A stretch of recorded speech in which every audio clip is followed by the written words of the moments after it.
Assalamualaikum warahmatullahi wabarakatuh. Izin memperkenalkan diri, nama saya Atalia Iberta Valencia, NIM 2027008 dari kelas 1B Keperawatan.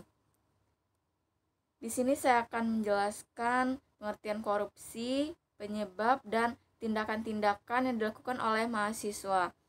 Pengertian korupsi berdasarkan Undang-Undang Nomor 31 Tahun 1999, korupsi adalah tindakan setiap orang yang secara melawan hukum melakukan perbuatan memperkaya diri sendiri atau orang lain atau suatu korporasi yang dapat merugikan keuangan negara atau perekonomian negara. Korupsi juga diartikan sebagai tindakan setiap orang yang dengan tujuan menguntungkan diri sendiri atau orang lain atau suatu korporasi. Arti lain dari korupsi ini adalah tindakan atau efek dari membuat seseorang berubah dari standar perilaku moral menjadi tidak bermoral. Penyebab korupsi. Ada beberapa teori yang mengemukakan penyebab orang melakukan tindakan korupsi. Berikut yang paling umum. Yang pertama ada teori triangle fraud.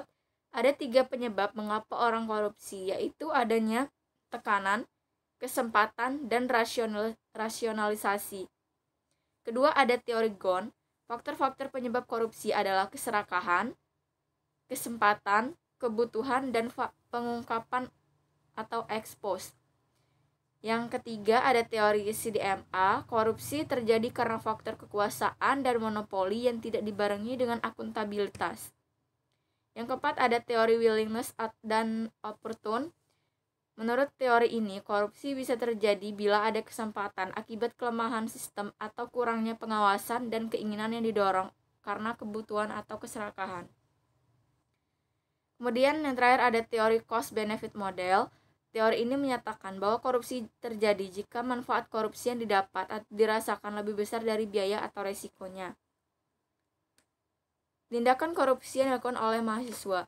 Budaya korupsi sudah menyebar di kalangan mahasiswa. Kepintaran saja tidak bisa menjadi bekal seseorang dalam mengarungi kehidupan nyata.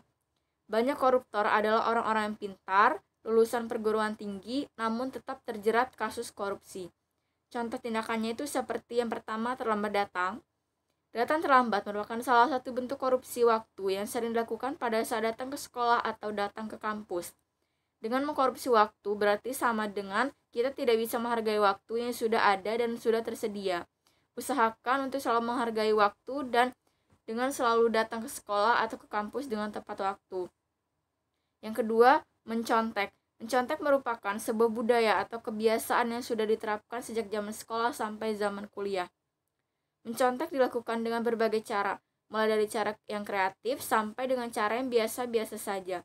Kebiasaan ini merupakan tindakan korupsi ide. Korupsi ide itu artinya meniru dan mengambil hasil karya dari orang lain. Sementara mencontek tidak hanya dilakukan pada saat ujian berlangsung saja, contohnya menyalin jawaban atau PR teman ketika jam pelajaran belum dimulai atau pada saat jam-jam istirahat. Yang ketiga, telat mengumpulkan tugas. Merupakan tindakan korupsi waktu yang dilakukan sama seperti datang terlambat. Disiplinkanlah waktu yang kita miliki. Ketika tugas diberikan langsung saja kerjakan. Jangan menunda-nunda waktu lagi. Semakin menunda waktu, semakin kamu lewat deadline-nya. Kemudian yang keempat, numpang nama waktu kerja kelompok. Kerja kelompok tidak hanya satu orang atau beberapa orang saja yang mengerjakannya. Sudah namanya kelompok, otomatis yang bekerja harus semua anggota kelompoknya.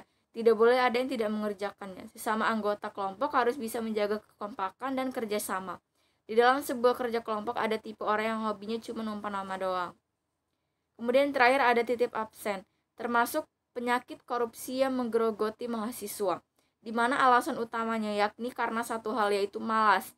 Sebenarnya, semua perilaku buruk di atas bisa ditanggulangi sejak awal, yaitu tumbuh dari kesadaran pribadi, didikan keluarga. Namun sayangnya, karena pengaruh modernisasi mulai dari diperbudak handphone dan diperbudak gengsi, membuat para orang tua sedikit bahkan sama sekali tidak mengajarkan nilai-nilai agama ataupun nilai kesederhanaan.